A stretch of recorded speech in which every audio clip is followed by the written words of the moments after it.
everybody. Good morning. How are we doing? It is, what's today? Wednesday? I see all these FTGs in the chat already, and it's Wednesday, right? Tomorrow's Thursday. Today is woke Wednesday. Anyway, I want to talk today about a very special person who is so courageous and so inspiring and so deserving. Sort of. Well, not even that. Right after the intro. Play the intro.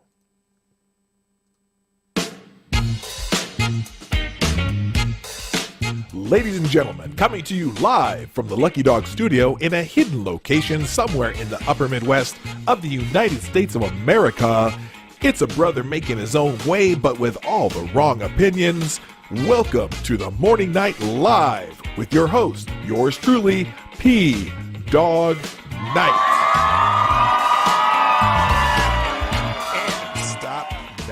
Music. Good morning, everyone. Welcome to the Morning Night Live. I am your host, Marty, also known as PDawgKnight on the internet, trying to figure out why I can't hear myself in my headphones.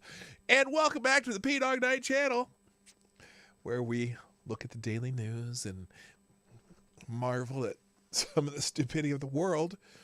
It is Wednesday, the 5th of May. What happens on the 5th of May? That's oh, I didn't restart that. I'm sorry. Well, anyway, what happens on the 5th of May? Oh yeah, Cinco de Mayo.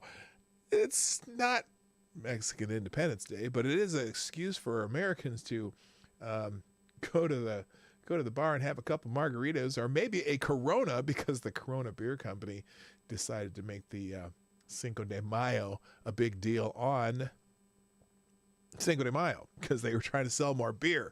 But we seem to celebrate it anyway, so I know Lady Boomer and I are going to stop for a margarita after both of our days are done, and probably somewhere else. Anyway, so I hope you all are having a good morning. Let me do a couple quick thank yous. Scrappy Pirate, I know you're not here yet, but thank you for the post facto sponsorship of the show yesterday. This was the one from it didn't have a thing on it, but it just was a donation. So I appreciate the deuces through YouTube Super Chat. Also Johnny Hellcat, who can't stick around and was off to work this morning, and so he had one just like so. Why didn't it play? That's weird. There it is. Okay, and then also Gunfox61, who made me realize that I'm sometimes not the most diligent person on doing everything I'm supposed to do before the show. But Gunfox61, I just thought to let you know, you are the new Streamlabs Superstar Donor of the Day. Well, that was weird. That was really quiet. Let me try it again. You are the new Streamlabs Superstar Donor of the Day. Got the whole thing. Thank you for the dues through Streamlabs. It says, it's FTG time. Skeletor, a.k.a. Nancy P., MaxiPad Waters, Pedo Joe, Rhino Romney, Not a Dr. Falcon, Dickless Wolf, and his bitch boy. In other news, SpaceX might try to launch SN-15 today, and PA fully reopen, but masks still enforced, I think, until May 31st. Yeah, you know. I don't know why my thumbnails are in 8-bit. I haven't figured it out. They were, I don't know what happened. This is something to do with YouTube, because I don't know what's I'm just uploading them like I normally do, and they are certainly in the photographs and stuff I use are in well, minimum. Well, you can't say 1080p. They're at least 64-bit. I mean, I'm taking them. Anyway, I don't know. I haven't changed anything. So we're going to have to figure that one out, because when I look at them on my screen, I can blow them up to the size of my monitors here, and they're fine. But then when they go through YouTube, something bad happens, and I don't know what it is. It's something on YouTube's fault. Anyway, again, thank you, Gunfox61. Appreciate you sponsoring the show. If you'd like to sponsor the show, you can do that through YouTube Super Chat down there in the chat thing that you normally see on YouTube. Or if you don't want to give Susan your money, you can also, there's also a Streamlabs link in the description down below, and as well, or you can just go to PDawgKnight, open a PDawgKnight.live window, and up in the right-hand corner, you can do the Super Chats through there. Again, if you don't want to give Susan your money. All right, let's say good morning, everybody, and then we're going to get into it because I don't have a whole lot of tabs open, but I do have a lot to talk about because, you know me, I can certainly rant about something, right? Right? But let's say good morning. Now, curious of curiousnesses, Thomas Cleaver was here first, and somehow the chat kind of kicked him out, right? But I'm going to still give Thomas Cleaver a bill, and when he gets here, I'll give him another one just to let him know I saw him. But for whatever reason, when I moved this over here and I moved that over there, poof, he was gone. I don't know what happened. But also, good morning to Avocados Diablo, who's the first one in the chat after I started the stream.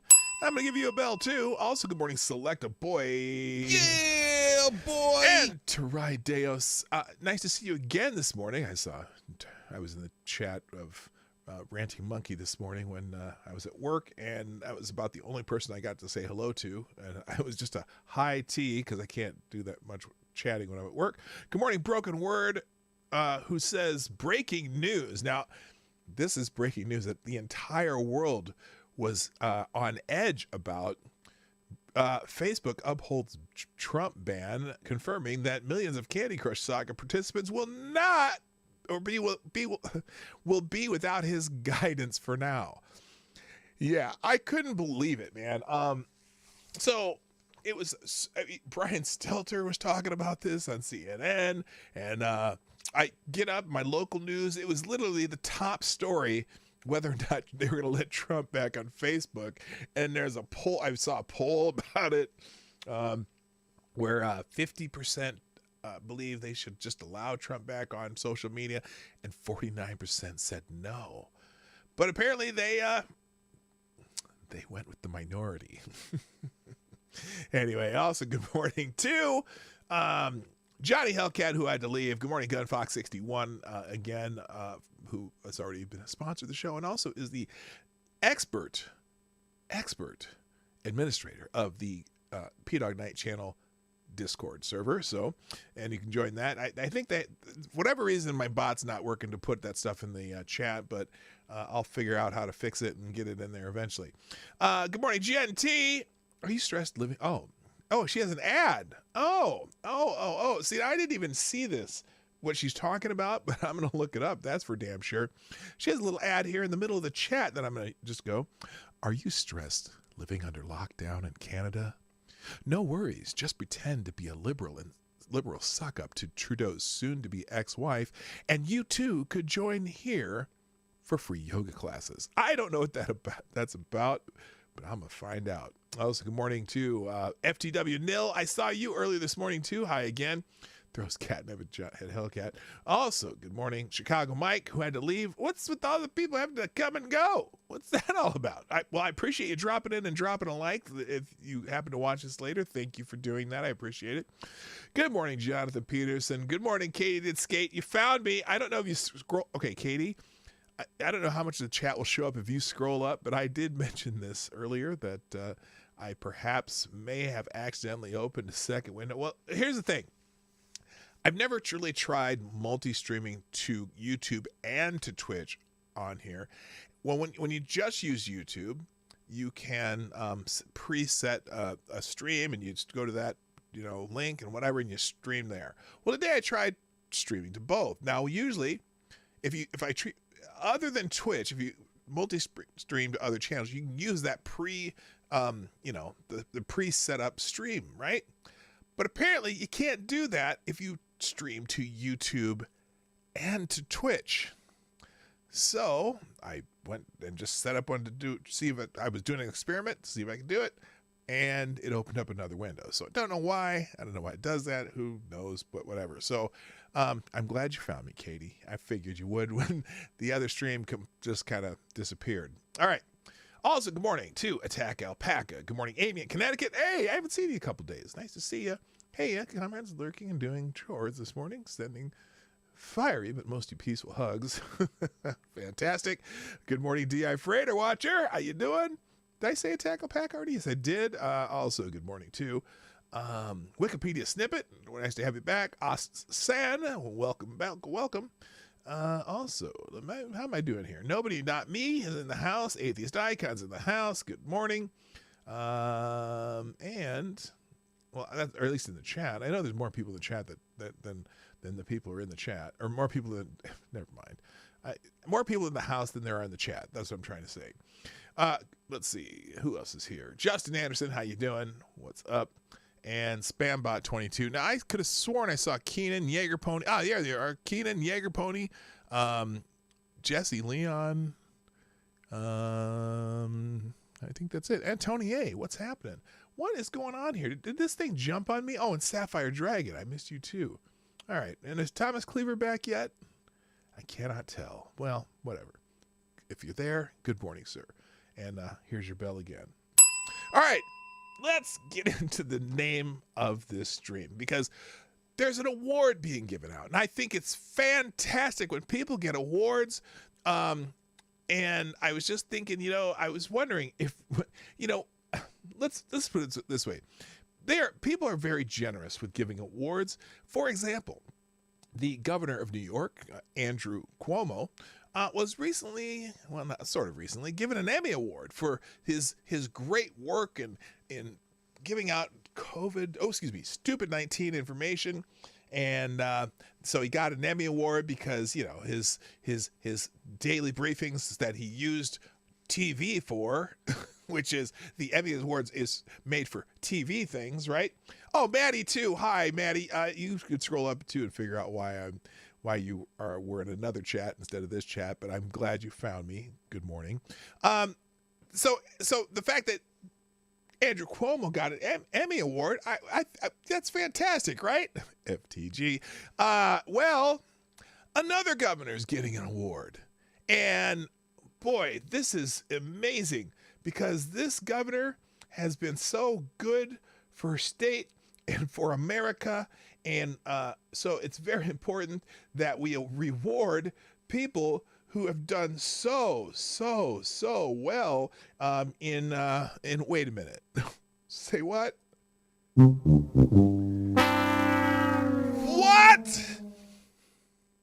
Gretchen Whitmer receives Kennedy Foundation Award recognizing work during pandemic. Hello, Special K. Hello, Scrappy Pirate. By the way, Scrappy Pirate, thank you for the last second sponsorship of the show yesterday. And Legit Low Talker. I'm talking low because I know Legit Low Talker was about to show up. Congratulations, wait, what the hell is this crap? The John F. Kennedy Library Foundation has announced that Governor Gretchen Whitmer will soon be awarded the foundation's Profiles in Courage Award. I wish I had music for something like that, honestly. Here, this is actually probably the most appropriate sound effect for this award. I see dead people. Whitmer is one of 7 recipients of the Profile in Courage Award, which is aimed at recognizing individuals for their public service on the front lines during the stupid 19 pandemic. Whitmer said it's her honor to accept this prestigious award on behalf of every Michigander who stepped up to help their family and community through the COVID-19 pandemic. Oh, by the way, wait a minute. Let me get rid of this right here. There is one issue, though. Michigan still leads the nation in COVID-19 cases, but hospitalizations are at least they're falling. I'm humbled. Oh, she says, I am humbled by the John F. Kennedy Library Foundation and the Kennedy family for their recognition, she said. We must all strive to live up to the call of public service put forward by President Kennedy decades ago and exemplified by the heroes on the front line of this pandemic who are putting shots in arms and working tirelessly in schools, stores, and hospitals statewide. According to the foundation's website, at the outset of the pandemic, Ambassador Caroline Kennedy and her son Jack Schlossberg wanted to find a way to honor those on the front lines of COVID, the stupid 19 pandemic, that were going above and beyond their everyday responsibilities to help those in their communities. How does this describe Gretchen Whitmer, whatever the hell her name is? How does this describe her? She's the damn governor, and again, Michigan still leads the nation in COVID-19 cases, even though their hospitalizations are down. Oh, it's not a award for who comes in first. This is not one. What are they doing? But of course, she's a Democrat, and she tussled with Donald Trump, so that deserves an award, right? The awards will be presented by Kennedy, that'd be Caroline Kennedy, Foundation President and the lone surviving child of President John F. Kennedy and First Lady Jackie Kennedy, which they spelled wrong, and her son Jack Schlossberg during a virtual ceremony on May 26th. I wonder if anyone can attend that. This isn't the whole thing, though. They're also honoring a couple other people. Now, wait, where's the San Diego article? Hang on a second. What did I do? Good God, I am failing today. Okay, let me find this real quick. Let me get the article that I wanted to use for this because it's from the San Diego News. It was, let's see, let's go scroll.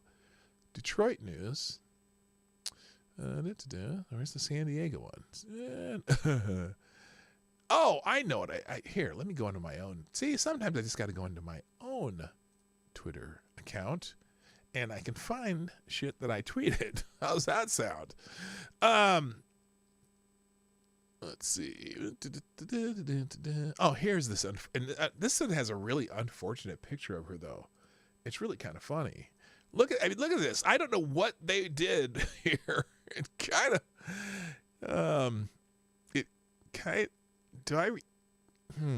How would you describe that picture? It kind of looks like something you'd find on Pornhub. Anyway, here's this article. Hi, hello, People's Front of Canada. And Jaeger Pony, my favorite Canadian. So here it's today. Okay, here's where they. This article tells you who else they're honoring. The 7 recipients of the Stupid 19 Courage Award will be honored along with U.S. Senator Mitt Romney.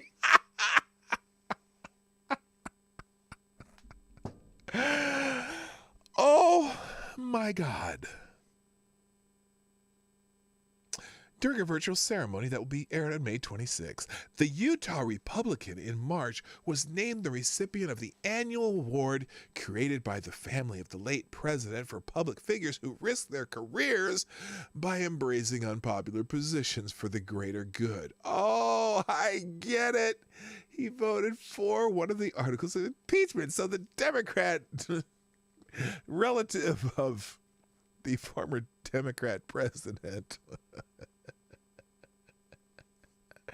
Good God. Anyway, now, the other people they were honoring. Oh no! What? Oh, here's why they're honoring her.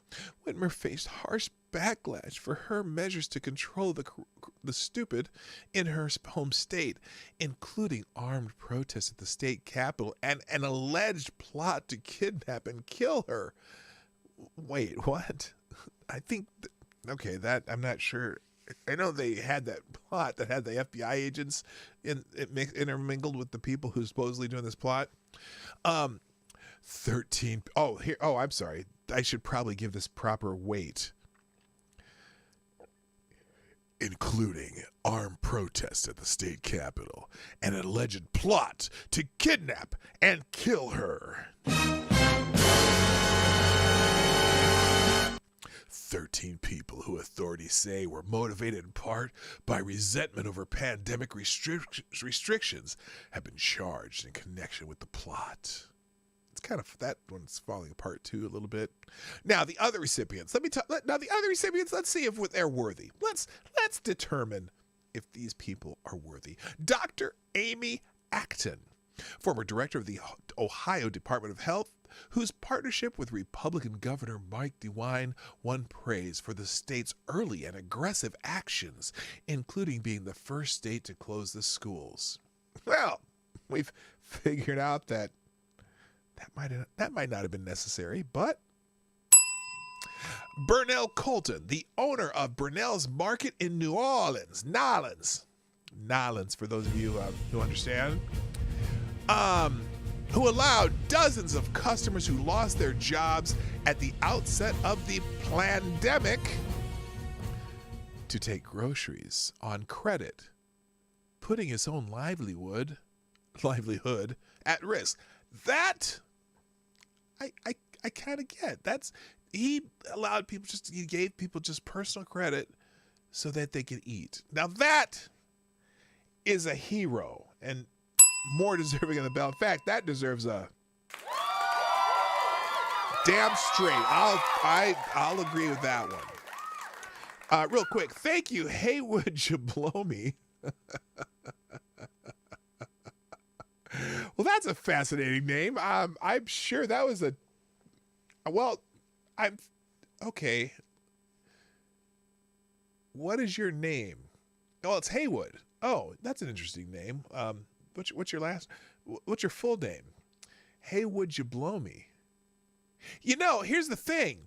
If that was your name and people would ask you your name and you I'm sure if you met enough people, I shouldn't say women because there could be, well, you know what I was trying to get here.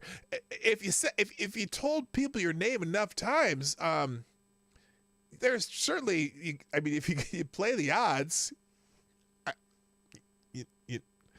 well, you know what I'm saying. Anyway, this is thank you via Streamlabs. Oh, with the most patriotic donation ever, 1776. Thank you. This chat is like a suicide booth with a glory hole. Come and go. What?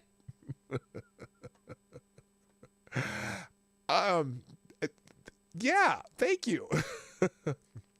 Anyway, thank you, everybody. Thank you, Haywood Jablomi, for the very generous donation and for sponsoring the show. Let's see. Let's continue on this. Who else won this award, though? Okay. Fred Freeman, a Hanover, Massachusetts fire captain and registered nurse who helped establish a program to deliver stupid-19 testing and other critical health services to residents who could not leave their home. Absolutely a hero. Next on the list, Antonio Green, an Amazon delivery driver in Charleston, South Carolina, who, while risking his health to make deliveries, noticed a sign on the door of a customer's home which alerted visitors that he was undergoing chemotherapy and was immunocompromised. Green brought the man flowers and a message of support. Okay, he deserves it. Good for him. And let's see, Lauren Leander, an Arizona ICU nurse who cares for stupid-19 patients, who stood with 3 colleagues in support of stay-at-home orders in front of hundreds of protesters, some of whom intentionally coughed on her and her fellow nurses. Okay, I'm going to give it to her, even though, because at the time when people were really scared of this, that shit was unnecessary.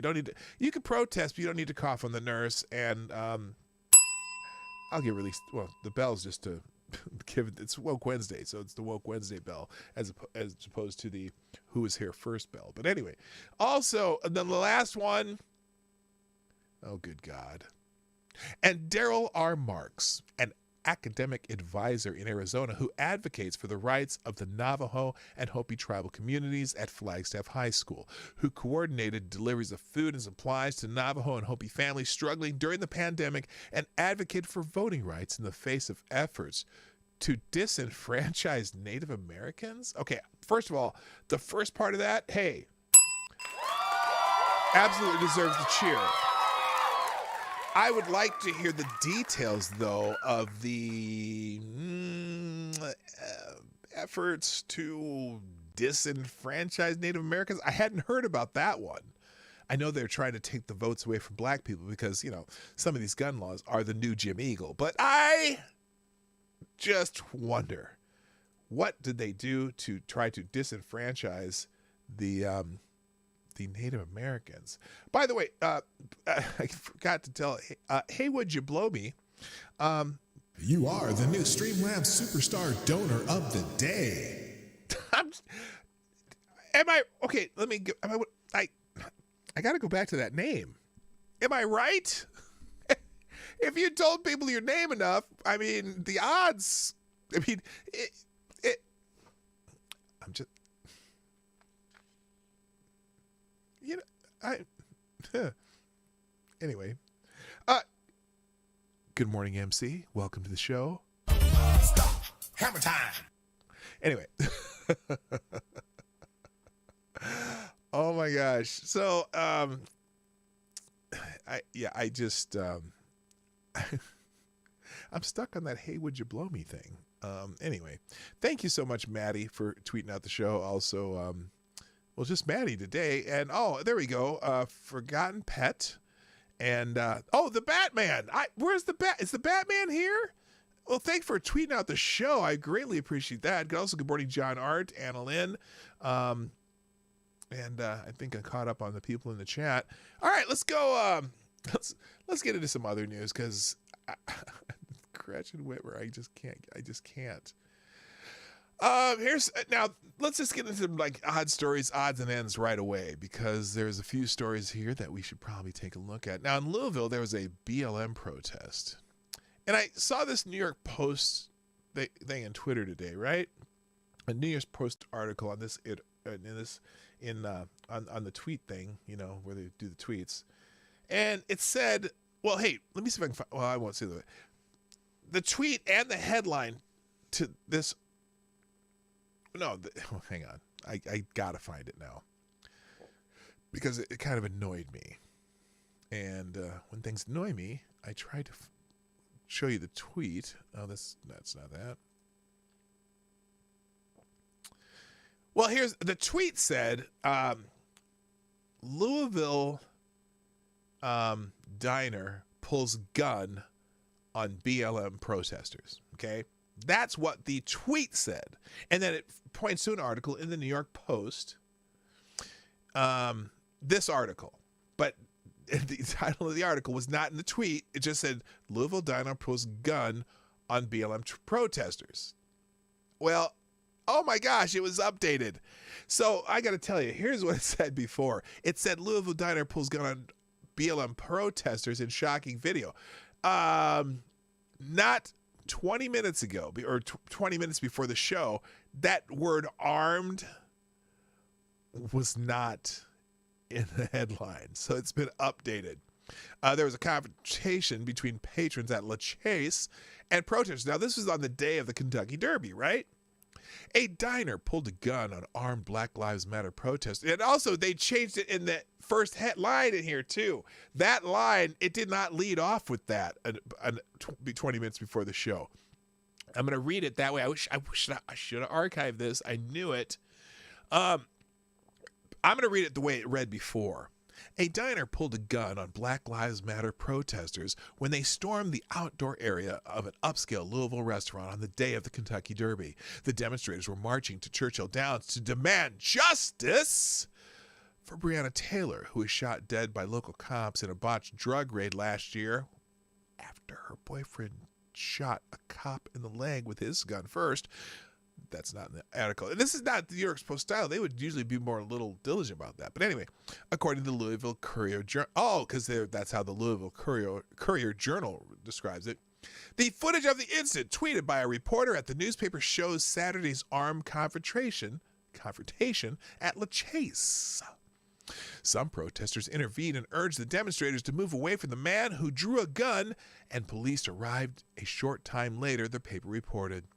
A restaurant worker told police, quote, that multiple armed protesters entered the restaurant property, which included outdoor dining space, according to Fox News.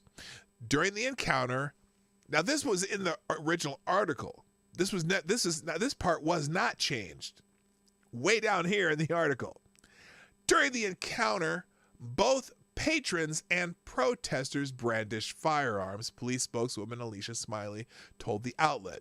5 protester-related arrests were made, including a suspect charged with possession of a handgun by a convicted felon and first-degree wanton endangerment of an officer, Fox said. It is legal to carry handguns in Kentucky, according to the NRA. No gun violence was reported.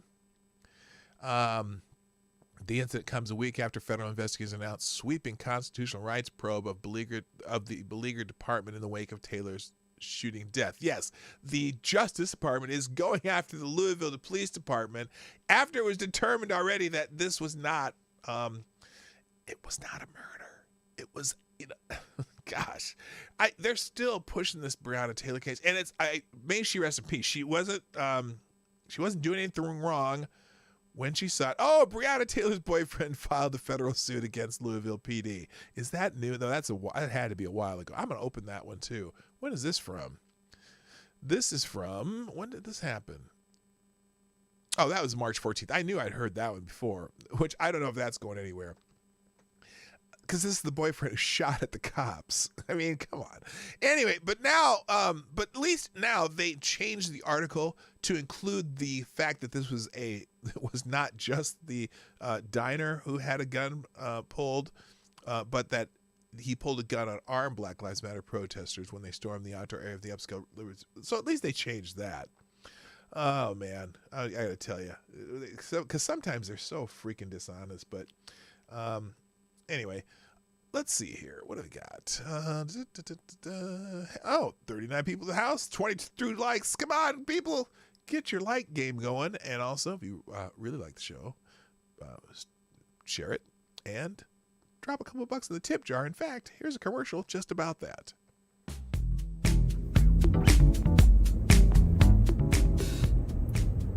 Hey everybody, it's me, Marty. Welcome to the Morning Night Live. I hope you're enjoying the show.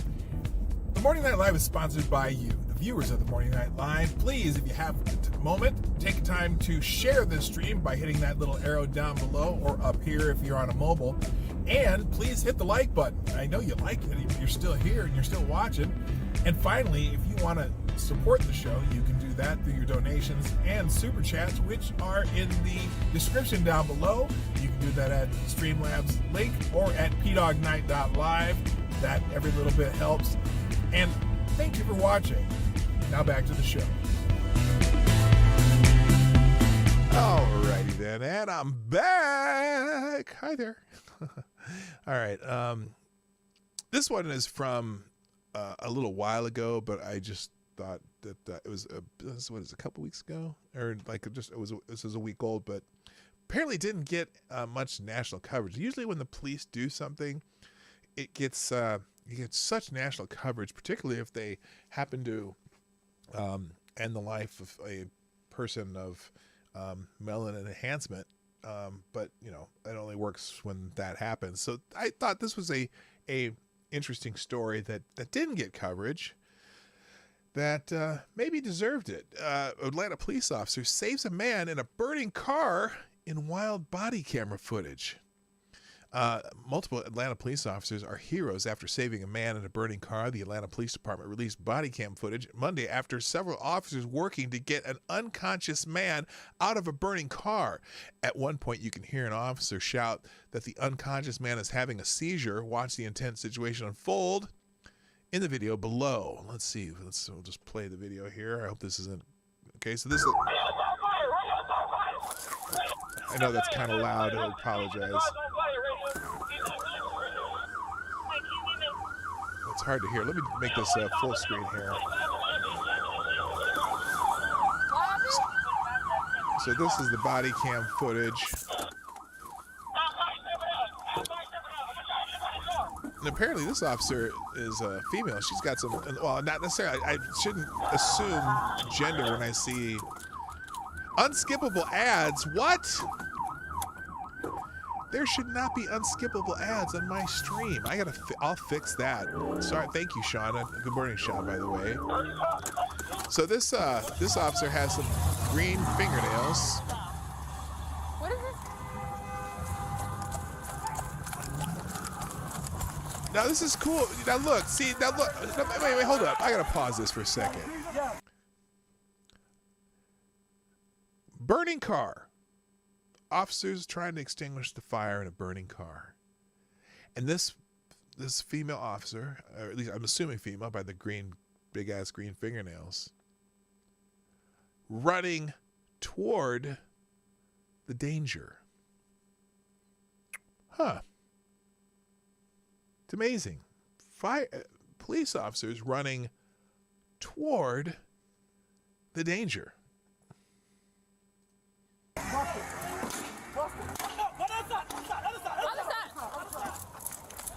Burning car.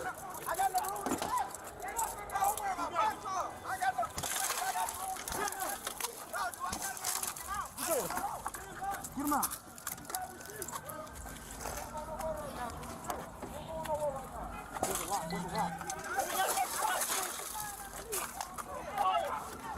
These officers are heroes, man. Okay, hey. Get him out, son. We can't. Get him out, son. Bust him. Hold on, son. What's the demo? Hurry up, size. Seatbelt too. Radio, have fire, step it up. Damn, tell us on the door like son, put him out. Put him out, size. Put him out. We got time for that, size. Let's go. Hold on.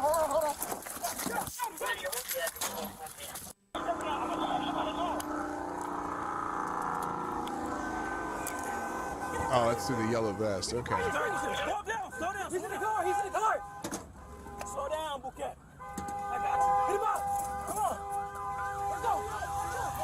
Oh, this is when they're again, officers running to a dangerous situation. This is the other officer's body cam. Put it out. Hold on. And you can see the fire down there in the brakes. See the fire down here?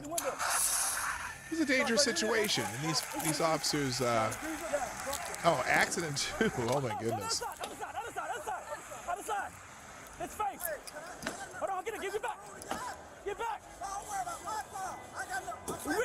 Relax. He's having a seizure. Hold up. He's worried about his car. There's a guy on fire. His car's on fire. This guy, I'm worried about my car. Hey, the police are there to help somebody. It's kind of one of those, it's like, we don't see this part about police officers that often, do we? He's having a seizure. I might have to do some more of this stuff. Anyway, you got the idea of the footage. Hats off to those officers. Some amazing footage for the body cameras, saving someone's life. All right. Interesting article in the news today what's the date on this? It's from April 16th, but it's something that's pretty poignant because if you something we noticed recently, because we're in the middle of doing a refinance on our house, combining we have a couple loans on that we added new siding to our house, and now we're consolidating it, and we saw that over the very short time, the value of our house just like went whoosh straight up. I mean, like over in 3 months, when we checked 3 months ago, it's up like 30 grand in 3 months. And we're just like, holy shit, what is going on out there? Well, there's a problem out there, and there's the reason the housing is going up. One, I'm sorry, how you do, Decode, how you doing? And Duck Dog, hey, what's up? And Lord Stanhope, what's up? Mike Savage, Blarg. All right. So as we're looking at real estate, there's an issue out there that this is from April 16th, but I think it's still appropriate today because the prices of home are going way up. Prices of everything's going way up. There's a lot of inflation going on. But Wall Street Journal says that America's short of home builders as well as homes. Demand for new homes is surging, but there are far fewer builders in the business than there once were.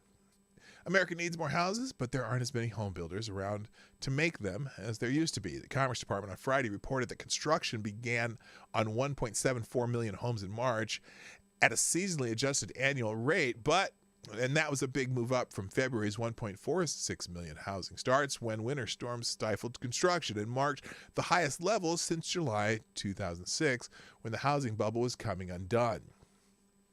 We're having another housing bubble. The stepped-up pace of building reflects a remarkable resurgence in the housing market that the stupid 19 crisis set off as low interest rates and city dwellers flocking to the suburbs, which is an indicator of why the value of my home is going up like exponentially. Substantially boosted demand. There could be some bumps ahead since rates have been trending higher and some demand was likely pulled forward by families who would have eventually exited cities in any case. But a combination of growing economy, a returning economy, it had grown already. It just got shut down for a while. And more millennials starting families and changes in where people and businesses can locate as a result of the remote work revolution suggest that the need for new homes will only increase. Freddie Mac estimates that as of the end of the last year, the country was 3.8 million single-family homes short of what is needed to meet long-term demand. As okay, this hurts to say. As a boomer,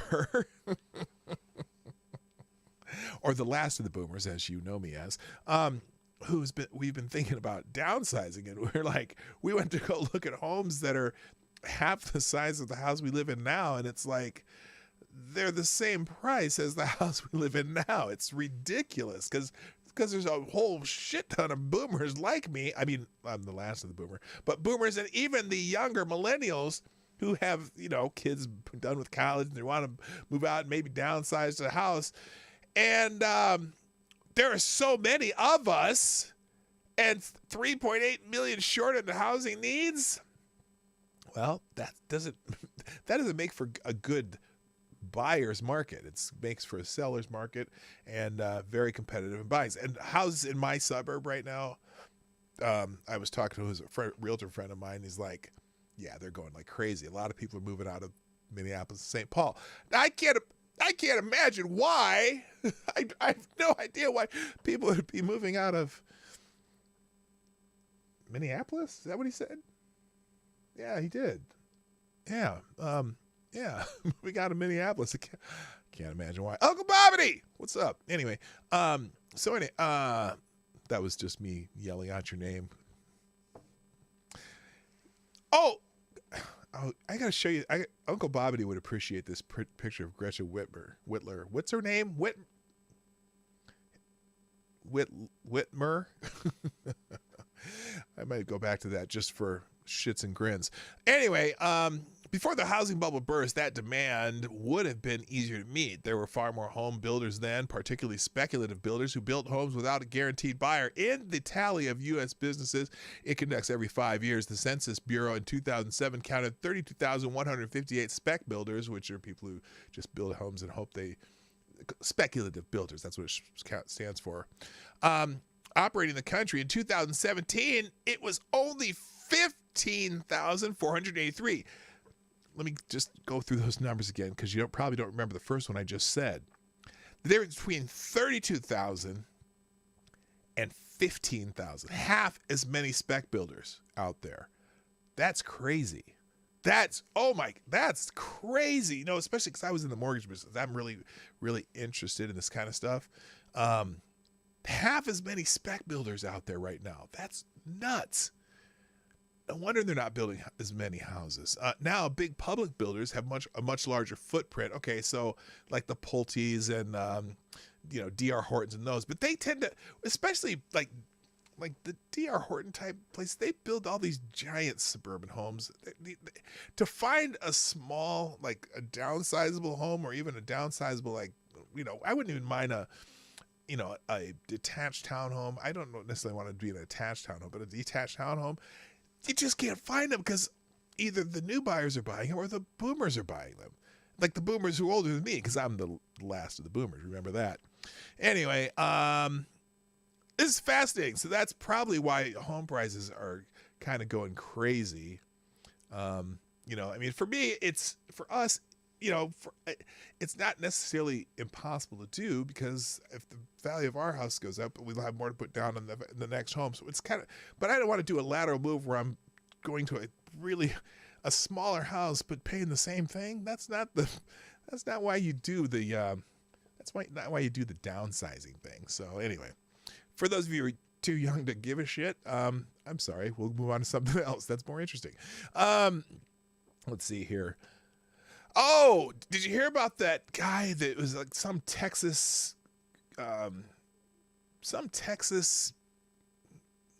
legislator that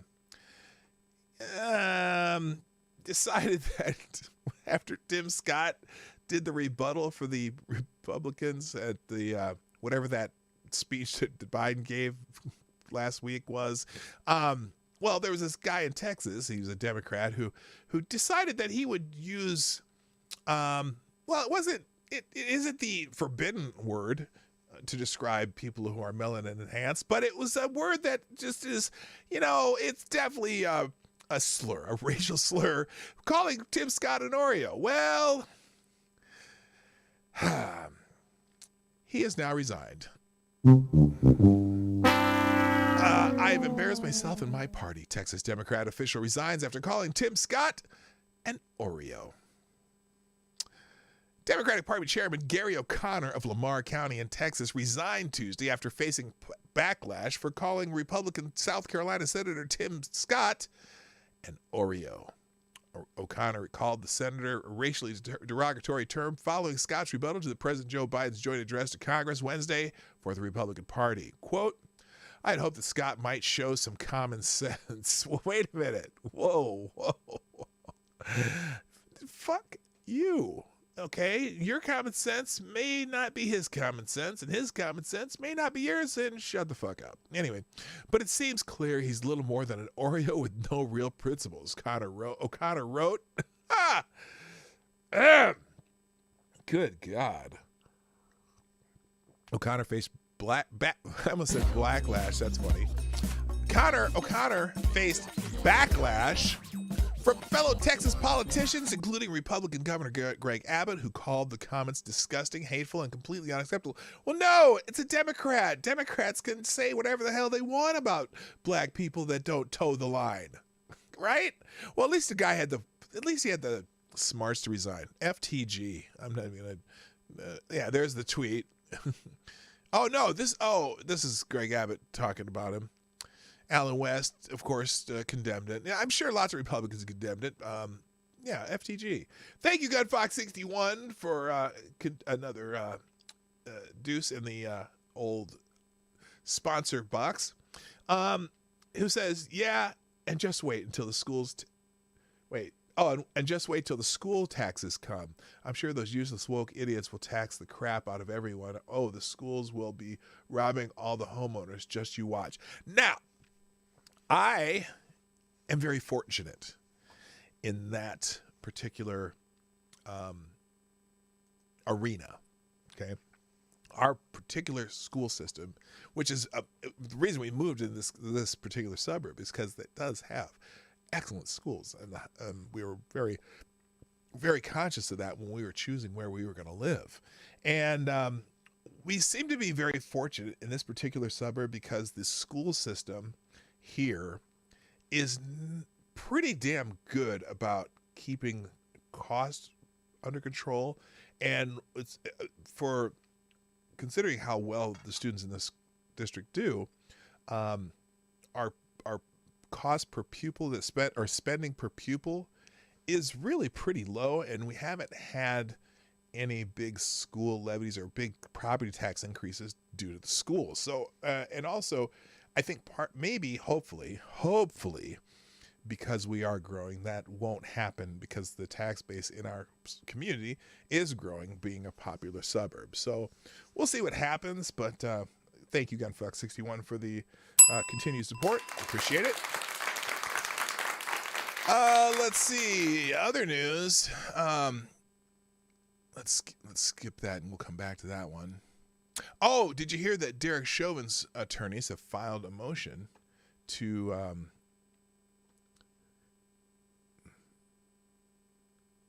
oh, someone was asking what what Oreo meant. Okay. Thank you. Wikipedia snippet has correctly defined what the term Oreo means for those who weren't familiar with the term. So just find him in the chat there. The Chauvin oh wait, what? I had the wrong one here. The Derek Chauvin attorneys have filed a motion trying for a motion for a new trial citing jury intimidation. Former police officer Derek Chauvin, convicted last month of murder and manslaughter in the death of George Floyd last May, filed a motion for a new trial. Chauvin's lawyer, Eric Nelson, argued that the court should have granted the defense's motion to move the trial out of Hennepin County, given the strong local sentiments about the case. Nelson also argued that Judge Peter A. Cahill erred when he denied the defense's motion for a mistrial after public officials, including Representative Maxine Waters from California, made statements suggesting that there would be unrest unless the jury delivered a guilty verdict. The jury was not sequestered yet, Nelson pointed out. Such statements throughout the trial was so pervasive and so prejudicial before, during this trial that it amounted to a structural defect in the proceedings, Nelson argued. He added that the judge erred by not sequestering the jury throughout the trial or telling them to avoid all media. That's the one that surprises me, that he didn't tell them to avoid media. It's like, why wouldn't you? Why would you even take a chance in this? Unless it's a conspiracy to get this overturned and let Chauvin free. Yeah, I doubt it. Anyway, and you can read the rest of the article on your own. By the way, as you know, any article or news item that I bring up or I will have links to in a single internet link in the description of this video down below, right after the show. It'll be it's called one tab link. I like using that. Someone suggested that a long time ago, and I'm so glad that you did. Okay. Here's my thoughts on this particular motion that the defense team of Derek Chauvin has filed. That shit ain't going nowhere. First of all, he had to make the motion with the judge that tried the case. Okay? That's a pretty long hold. Now, they could appeal for that later, but they filed a motion to that judge. That judge ain't doing it. Period. End of story. Because that judge doesn't want his house burned down either. Nobody wants their house burned down. Nobody wants rioting. Nobody wants upheaval. And I'm not necessarily saying that the people protesting are going to burn shit down, but the people protesting will probably burn some shit down. But not the peaceful protesters, the opportunists and peripheral protesters and people who just want to break shit and burn shit down. And that judge they already know his name. I bet they all have his address already. I guarantee you that judge has already been doxxed. And he ain't doing it. Maybe an appeals court, be able to take to an appeals court. They ain't doing it either. And the Attorney General of our state, Keith Ellison, ain't helping none whatsoever. Just saying, it ain't happening. Don't even pretend it's going to happen. Ain't nobody going to overturn this case. Now, the more interesting thing about that whole deal-orama is, what's the sentencing going to be like? Will there be riots if people don't think the sentence is harsh enough? Now, Keith Ellison, the Attorney General of our great state, who's one of those, I don't want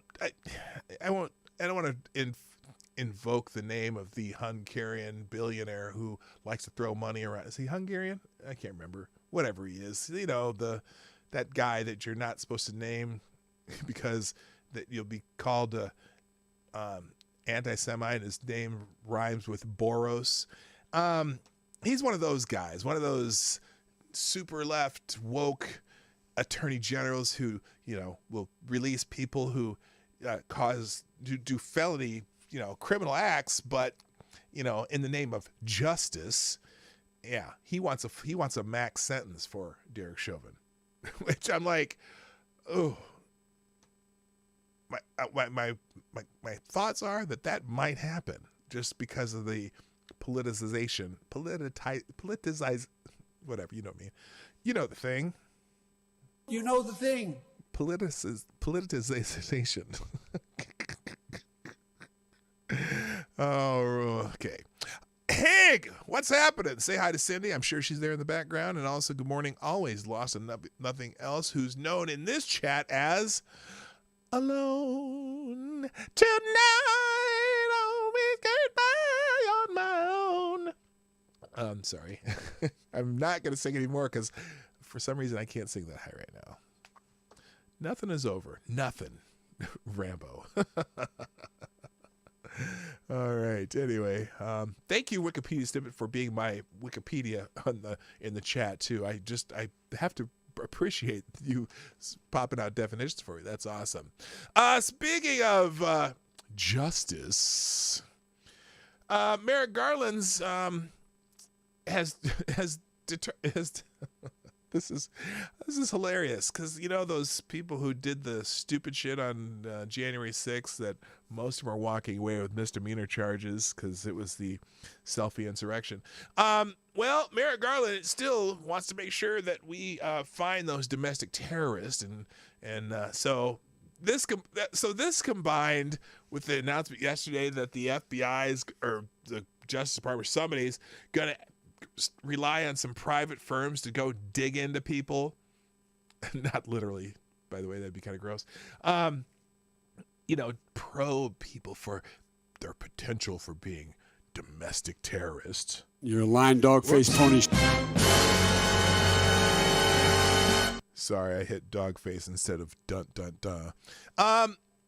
Attorney General Merrick Garland has announced the DOJ budget is including $85 million increase to probe domestic terrorism cases. They're everywhere. I think protesters who come into a restaurant armed, doesn't that sound like terrorism to you? Like not there to eat or order a burger or something. They're there to intimidate patrons at the restaurant. That sounds, for a political something cause, that sounds like textbook terrorism. That's not protesting. Now you're on someone's private property intimidating the people who are their patrons with, you know, and you're carrying weapons and you're getting into potential gunfights. Hello, Jay Wolf, with them. And holy shit, I don't know. All right. Attorney General Merrick Garland told House lawmakers Tuesday that the Biden administration's 2022 budget request for the Department of Justice would seek an $85 million increase from last year's budget for domestic terrorism investigations and cases. Our budget supports my commitment to protecting our national security, including addressing both international and domestic terrorism, while respecting civil liberties. That's because you're outsourcing the investigation to private companies. Fascism. Oh, you know what just popped into my head? Wait a minute, what did you say there, Jay Wolf? PDawgKnight, Fox News reporting that Dems refuse to accept resignation of who? When I said fascism, you know what I just thought? I got to write a parody song to Queen's Bicycle. bicycle, bicycle, bicycle. I want to ride my bicycle. I want to ride my bike. Fascism, fascism, fascism. I want to work with fascism. It's okay. You know what I mean? You feel me? You're kind of there. Finish your sentence, J Wolf. I don't know what that refuse to accept resignation of. The joke is on they. The joke is they persist in pushing the illusion we still have liberties. Oh, snap! D.I. Fritter Watcher. Oh, they're refusing to accept the resignation of the Oreo dude? Oh, my God. I won't say something like the Democrats are the real racists, but they sure have plenty of them just like everywhere else, right? Just saying. Oh, my God. So Garland is going to support the actual terrorists and go after citizens. Sean? Exactly. So anyway, let's see. The increase from last year's budget for domestic terrorism cases comes as Democrats have sought to label Trump supporters who protested on January 6th at the Capitol as domestic terrorists. You mean the mostly peaceful protests? It definitely was a mostly peaceful protest, right? Because there was thousands and thousands and thousands of people there, and about 400 caused some trouble. The great selfie insurrection, of course. Anyway, Garland. Because they tried to label people who protested the Capitol as domestic terrorists, domestic violent extremists, and white supremacists. Committee Chairman Matt Cartwright, Democrat from Pennsylvania, said that at the hearing that the attack on the Capitol was an unprecedented threat from domestic violent extremism. I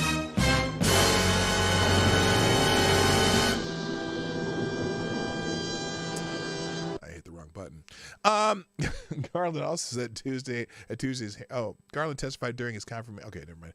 Garland also said at Tuesday's hearing that the threat of domestic violent extremism and domestic terrorism keeps him up at night.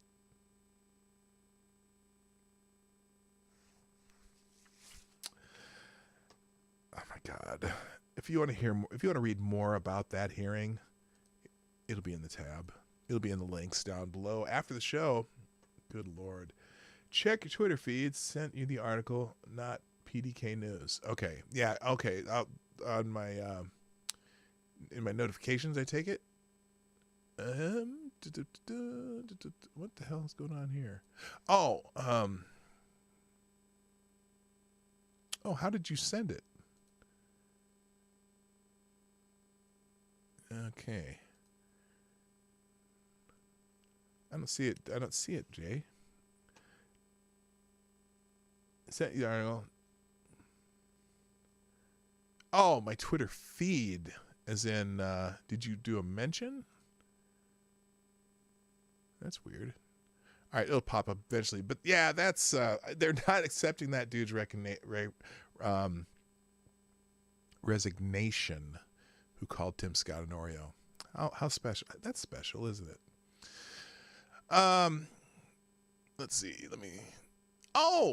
Okay. So now I'm going to just go through a couple articles that are not just necessary. Oh, did I get all my news done? Oh, no, there is another breaking story before I get to the a couple of the articles that are a little bit more long form. Apparently there's a former Democratic Oregon House Speaker who's been arrested. And I know this maybe sounds a little cliche, but he's been arrested for sex trafficking in a sting, according to a report. Oh, good Lord. Has anyone heard any updates on the Matt Gaetz story, by the way? Have you noticed that story has kind of completely disappeared? I thought that if there was, well, and again, it may be just because there's a lull in the case or something, but it's completely gone. Anyone notice that? I was thinking about that. What happened to the Matt Gaetz story? Because if he's a shithead, I know that that the one guy's turning on him and saying that they had hired some prostitutes or something, and that they found out later that the one that they thought was 19 was actually 17. But I don't know. Have you heard anything else about it? For like a week? Anyway, not that I care. I want to talk about a Democrat instead of a Republican anyway, because I fuck FTG to both of them if that's all this shit's true. But anyway, former Democratic Oregon House Speaker David Hunt. I wonder if he has any brothers.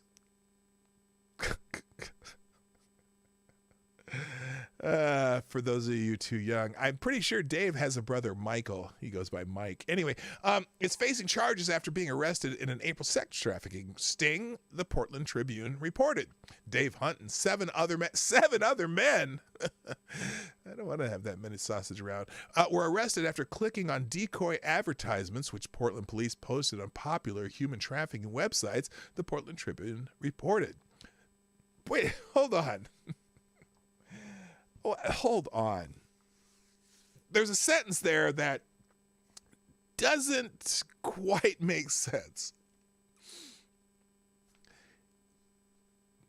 And it was the last sentence.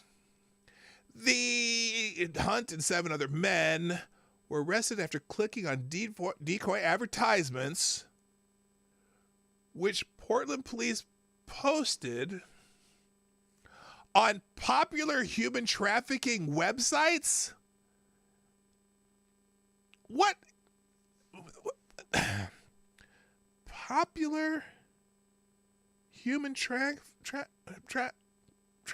website? We'll just take the damn sites down. Anyway, the men were charged with commercial sexual solicitation after contacting undercover police officers to pay for sexual acts. Hunt voted in favor of legislation that made commercial sexual solicitation illegal in 2011.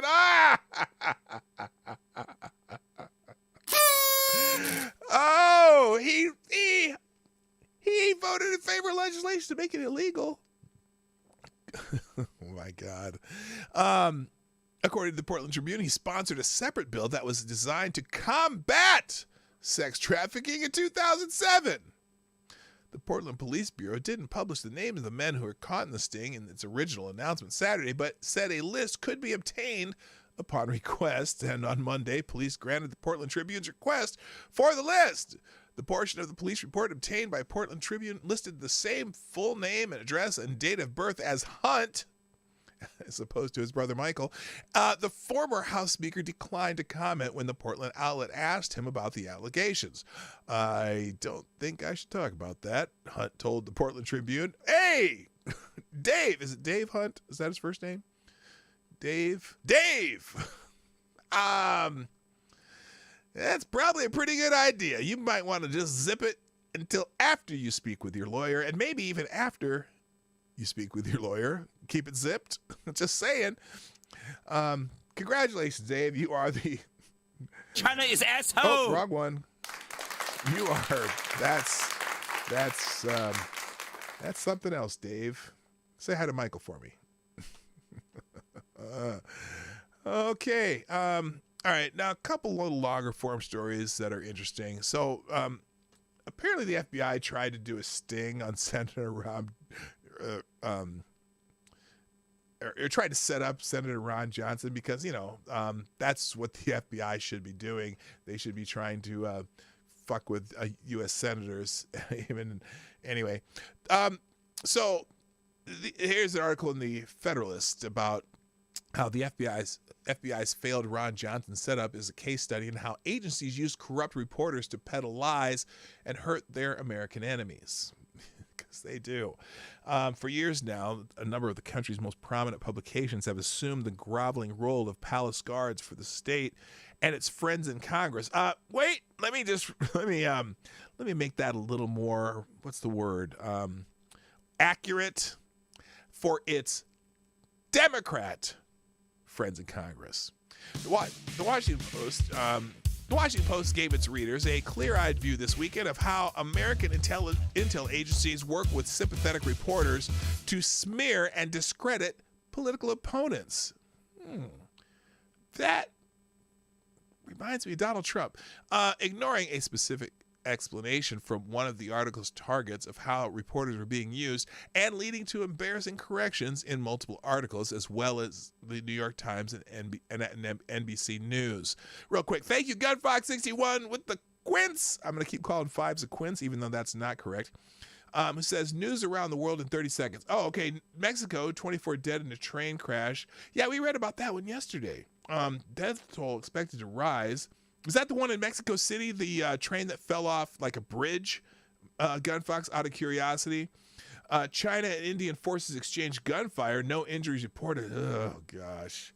That whole South China Sea thing's a mess right now. The Philippines are mad at the Chinese. The Australians are mad at the Chinese.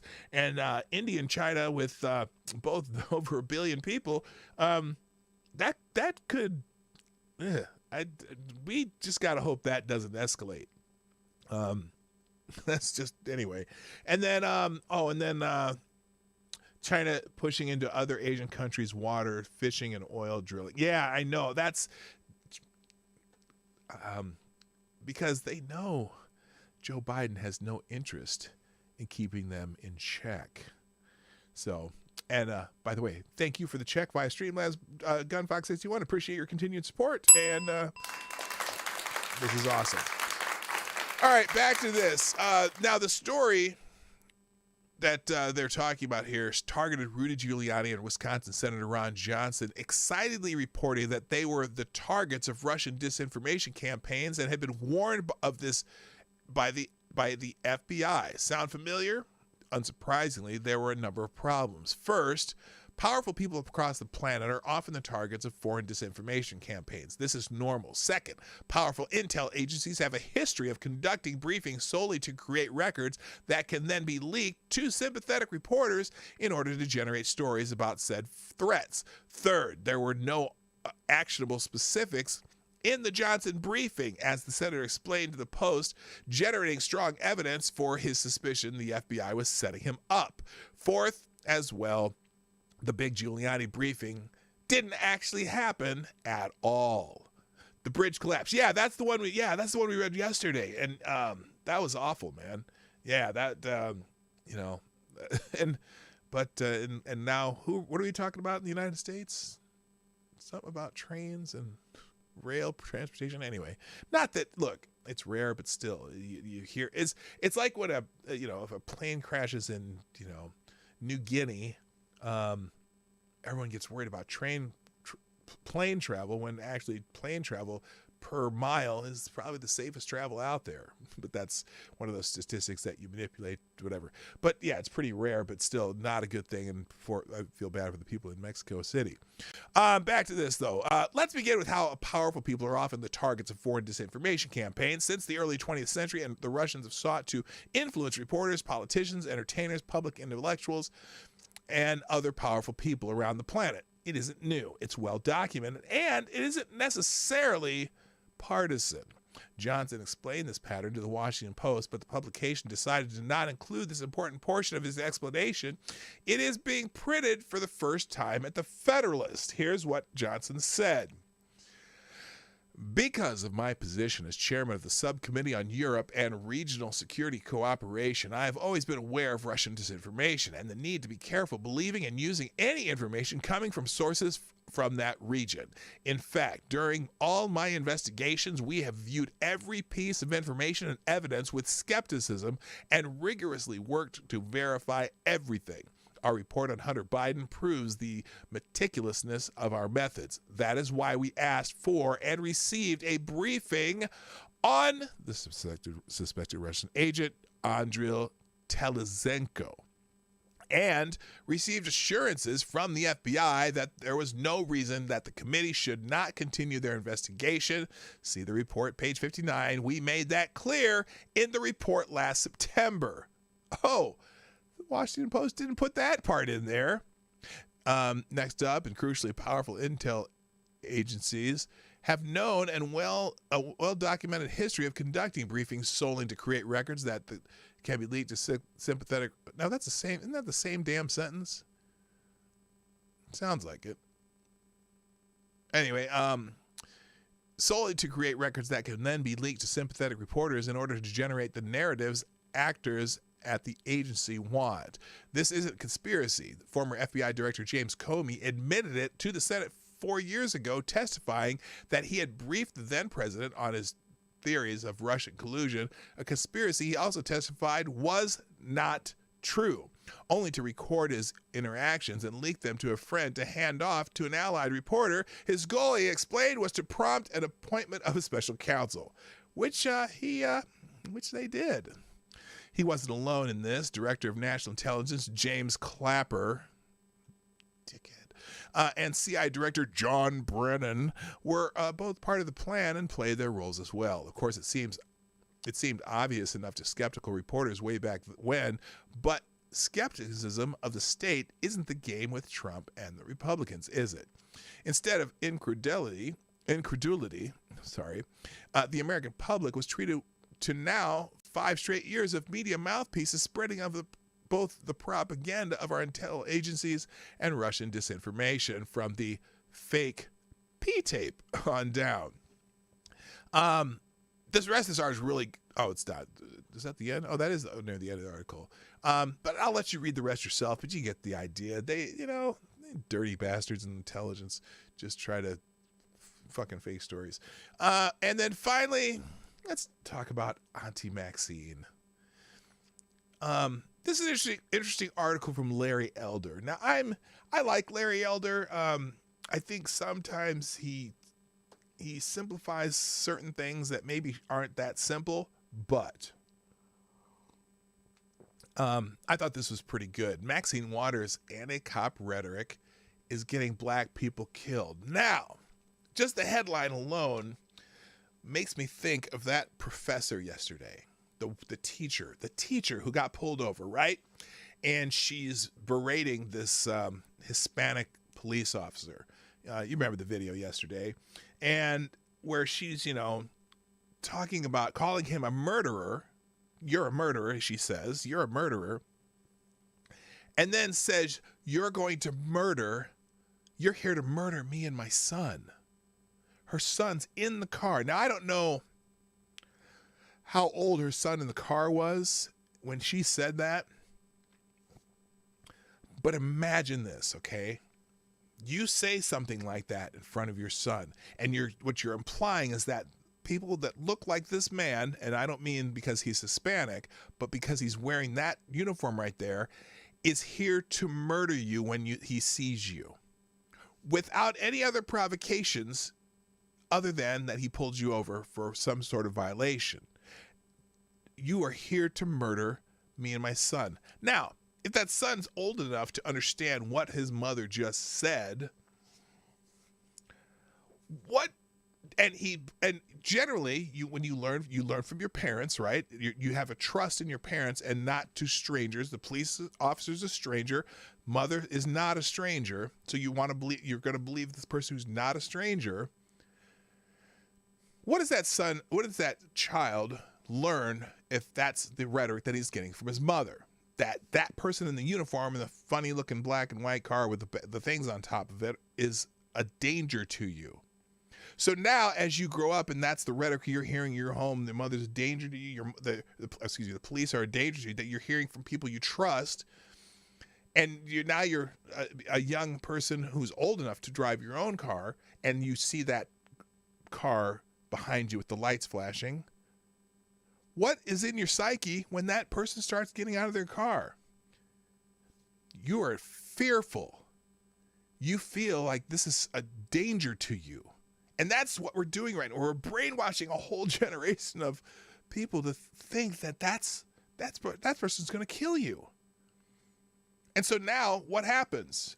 You act erratically when those people come, or you have just a lack of respect that even if you did something wrong, you are going to try to get away from that person. Dante Wright. And so I just read, when I read this headline, that's what came to my mind. We're creating a generation of people who are going to do stupid things around police officers. And not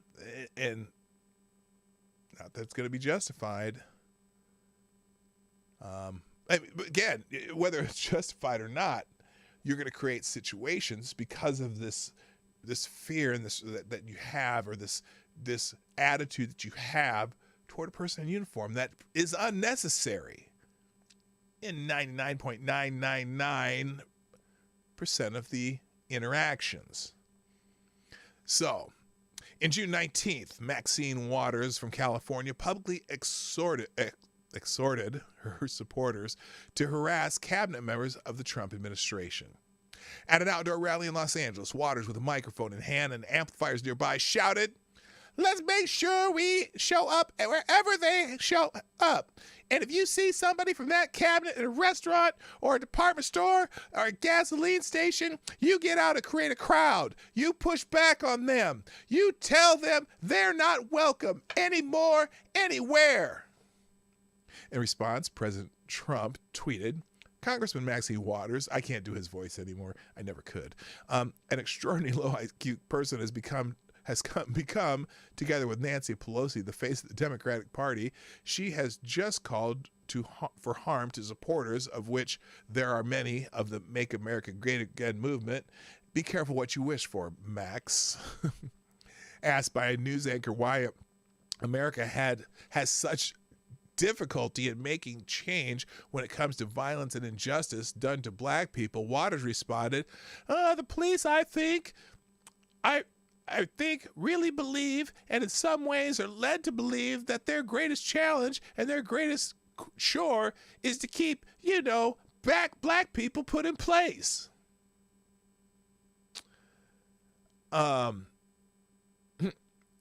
police, all of them, not just racist white cops. That's racist!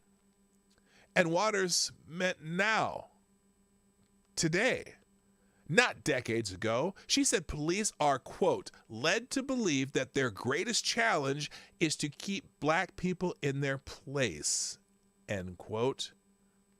Led to believe this by whom? Maxine and some parents. Traffic stop teacher, whatever your name is. It is relevant that many of our major cities have had black police chiefs. Or is it relevant that they've had or have had black police chiefs? Is it relevant that many big city police departments increasingly reflect the racial diversity of the communities they protect and serve? Is it relevant that an increasing percentage of the nation's sworn police officers are officers of color, including the police chief in Minneapolis where George Floyd died? According to the Washington Post, police departments across the country have become less overwhelmingly white since the 1990s, according to a study published by the Federal Bureau of Justice Statistics last fall. The agency's survey of police departments found that the share of white non-Hispanic police fell from 78.5% in 1997 to 71.5% in 2006.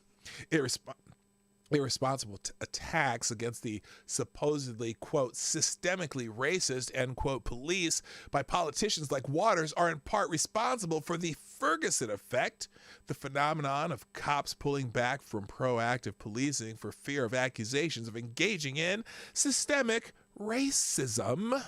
That's racist!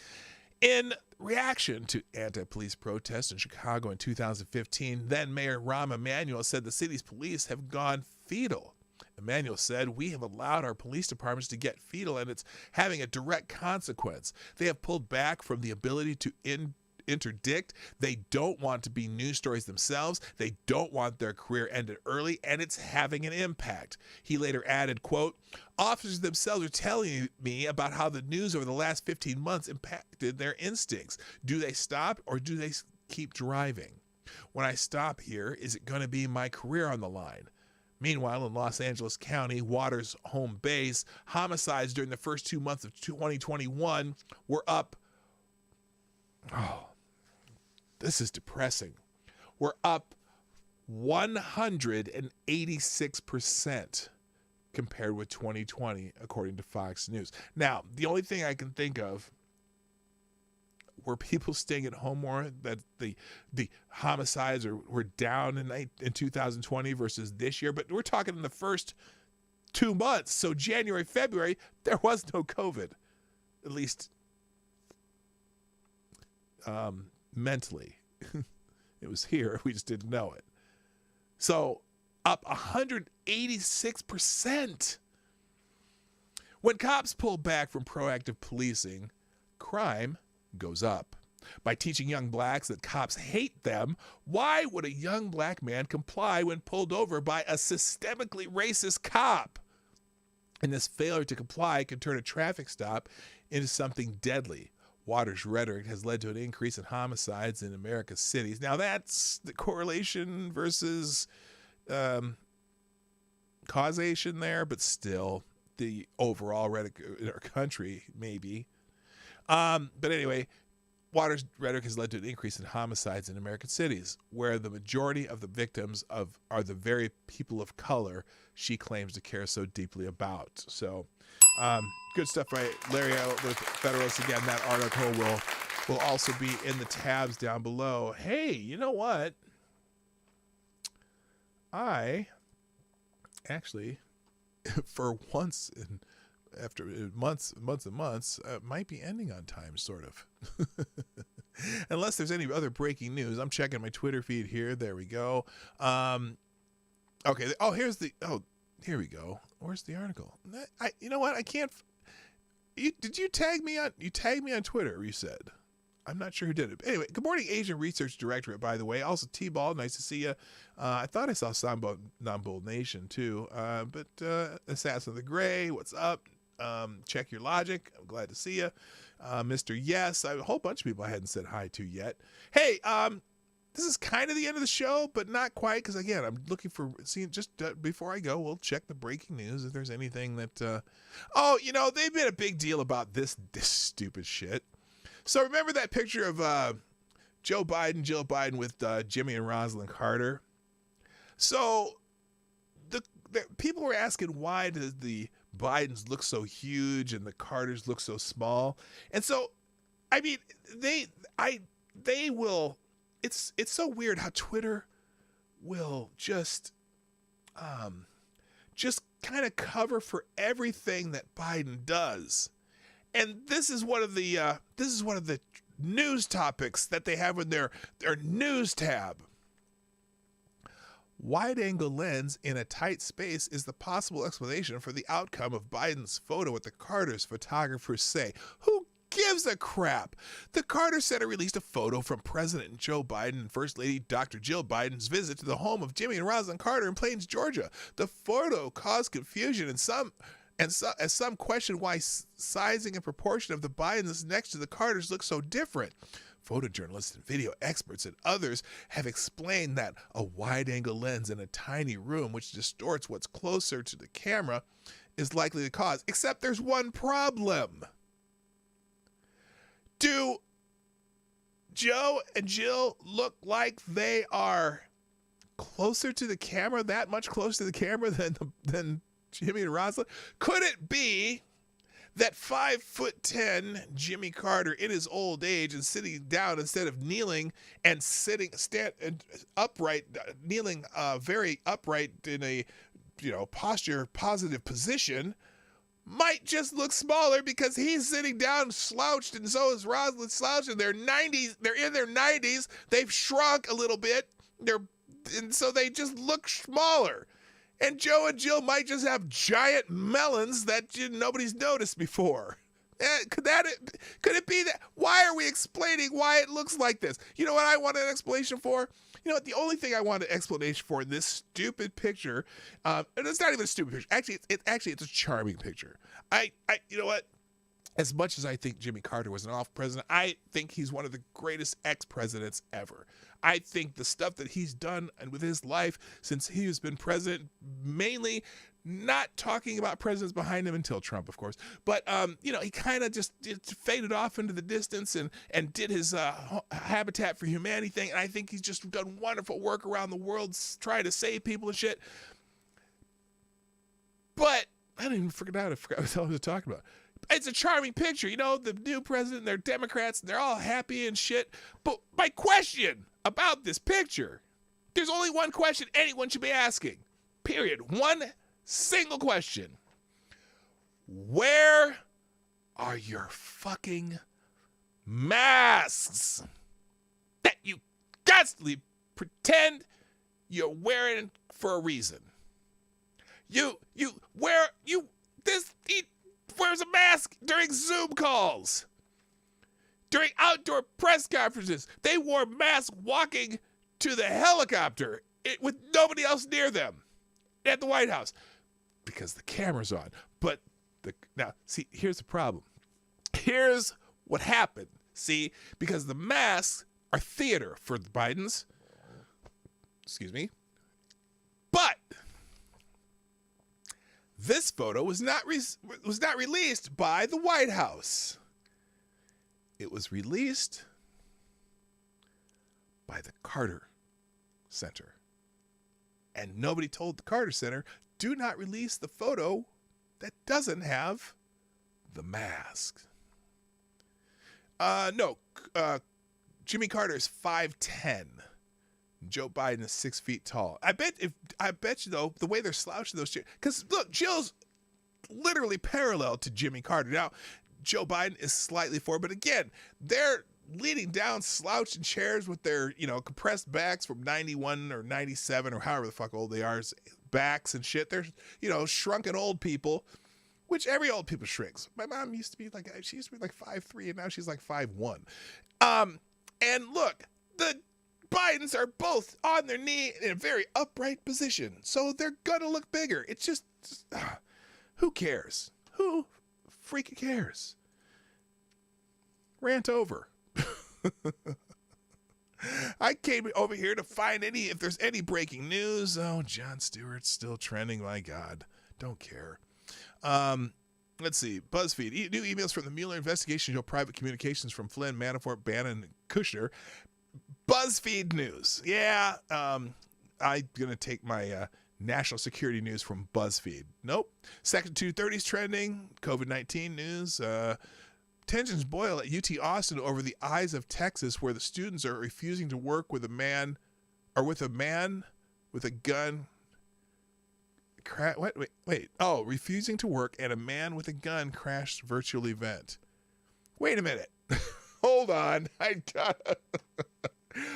A man with a gun crashed a virtual event. Okay, we're going to go through this really quick and then I got to go. Tensions boil over UT Austin. Okay.